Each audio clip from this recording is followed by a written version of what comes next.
Allah salatullah salamullah ala taha rasulillah salatullah salamullah ala yasin habibillah salatullah salamullah ala Rasulillah salatullah salamullah ala yasin habibillah salatullah salamullah ala taha rasulillah salatullah salamullah ala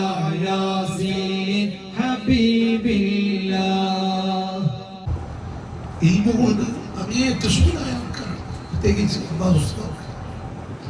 ഇവരെ മുമ്പിൽ വെച്ച് ഞാനൊരു നേതൃത്വം അർഹിക്കുന്നുണ്ടോ എന്ന് ആലോചിച്ച് പേടിച്ചുകൊണ്ടാണ് ഓരോ സദസ്സും ഞാൻ പോകാറുള്ളത്.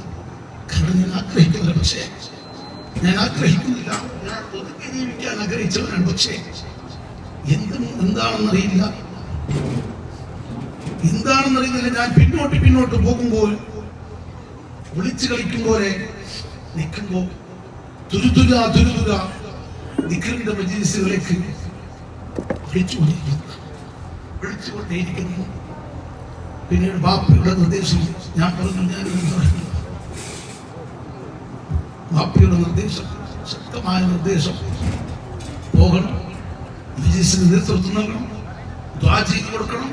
ജനങ്ങളെ അവർ ക്ഷണിച്ചാൽ നീ അവരെ തട്ടിക്കളയരുത്, ആ ക്ഷണം സ്വീകരിക്കണം, അത് നമ്മുടെ അഹിന്ദത്തിന്റെ പണിയാണ് എന്ന് അപ്പ പറയുകയും അതുപോലെ തന്നെ താജുല്ലും ചെറിയ പ്രായത്തിൽ തന്നെ എന്നോട് പറയുകയും ചെയ്തതിന്റെ അടിസ്ഥാനത്തിലാണ് ഞാൻ ഇതിനെയുള്ള ഒരു സദസ്സിന് ഇന്ന് നിങ്ങളുടെ മുമ്പിൽ നേതൃത്വം നൽകുന്നത്. അതല്ലാതെ ഞാൻ ഇതിനൊന്നും അർഹനല്ല, അതിന് ഞാൻ പഠിച്ചിട്ടില്ല. അല്ലാഹുവിന്റെ ഭാരമായ ഉണ്ട് ഇങ്ങനെയുള്ള മജ്‌ലിസ് നമ്മുടെ ഉസ്താദ് സംഘടിപ്പിച്ചു. അബ്ബാസ് ഉസ്താദിനെ കുറിച്ച് കുറേ പറയാൻ. സുബ്ഹാനല്ലാഹ്, അല്ലാഹു ഉസ്താദിന് വലിയ ദീർഘായുസ്സ് ആഫിയത്ത് ആരോഗ്യം തന്നു. ഉസ്താദ് ബാപ്പാനോടുള്ള മുഹബ്ബത്ത്, ആ മുഹബ്ബത്ത് അത് വലിയ മുഹബ്ബത്ത്.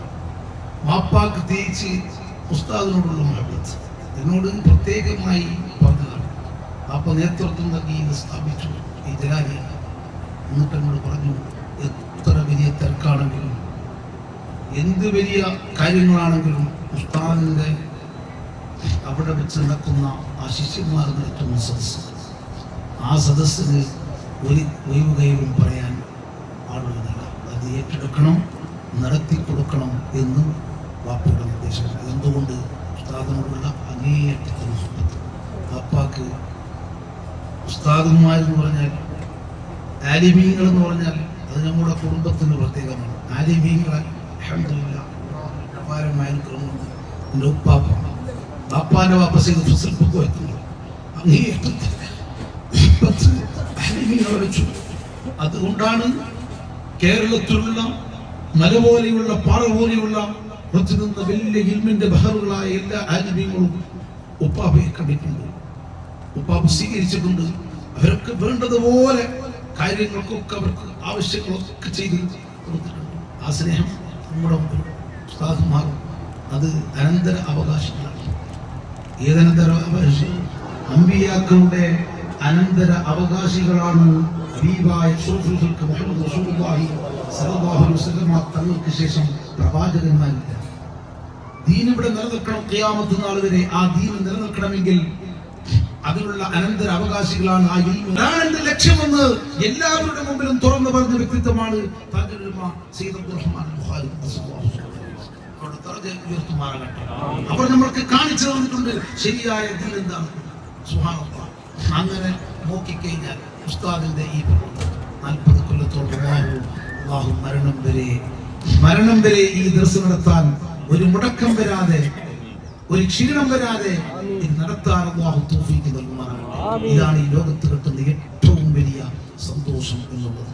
അൽഹംദുലില്ലാഹ് അതിന്റെ ശിഷ്യന്മാർ, ഇപ്പൊ ഉസ്താദുമാർക്ക് ഒരുപാട് ശിഷ്യന്മാർ പല ഉസ്താദുമാർക്കുണ്ട്. പക്ഷേ പ്രത്യേകമായി സലാം വൈസി പറഞ്ഞതുപോലെ സുബ്ഹാനല്ലാഹ് ഒരു പ്രത്യേകമായ ഉസ്താദിന്റെ ദർസിൽ പഠിച്ച ആ ശിഷ്യന്മാർ ഉസ്താദിനോട് കാണിക്കുന്ന ഒരു മര്യാദ, അതബ്, സ്നേഹം, ബഹുമാനം, ഇത് തന്നെയാണ് ഏറ്റവും വലിയ വിജയം. ഇൽമ്, ഗൈബിയായ അറിവുകൾ കിട്ടാൻ, നമ്മൾ അറിയാത്ത അറിവുകൾ കിട്ടാൻ ഉസ്താദിനെ ഈ നിലക്ക് ബഹുമാനിച്ചു കഴിഞ്ഞാൽ സുബ്ഹാനല്ലാഹ് ഒക്കെ ഇൽമുകൾ. അത് വലിയൊരു സമ്പത്താണ്. ഈ ശിഷ്യൻ ചെയ്യുന്ന പണി മാഷാ അല്ലാഹ് ഇത്രയും വലിയൊരു മജ്‌ലിസിനെ ഒരുക്കി വെച്ചു. ഇവിടെ ഞാൻ എന്റെ ദുആ, ഞാൻ ഓടി വരുന്നത് എന്താണെന്ന് പറഞ്ഞാൽ, കാരണം ഇത്രയും സയ്യിദന്മാരും ആലിമീങ്ങളും കൂടിയ ഈ സ്ഥലത്ത് ഒരാള് അമ്മ സ്വീകരിക്കാതെ ഒരാളിവിടെ ഉറപ്പ് 100% ഒരാളിവിടെ ഉണ്ടാകും എന്ന് ആശിച്ചുകൊണ്ടാണ് വരുന്നത്. കാരണം നമ്മൾ ഞാൻ ചെയ്ത ദുആക്ക് ആമീൻ അമ്മ സ്വീകരിച്ച വ്യക്തിത്വം ആരാണെന്ന് നമുക്ക് പറയാൻ പറ്റില്ല. ഒരാൾ ആമീൻ പറഞ്ഞാൽ അതിൽ നമ്മൾ ഉൾപ്പെട്ടാൽ അൽഹംദുലില്ലാഹ്. ഞാൻ ഈ രംഗത്ത് വരാൻ മടിച്ചവനാണ്. പക്ഷേ നിരന്തരമായി ഉമ്മയുടെ ദുആ രാത്രിയും പകരുന്നതില്ല.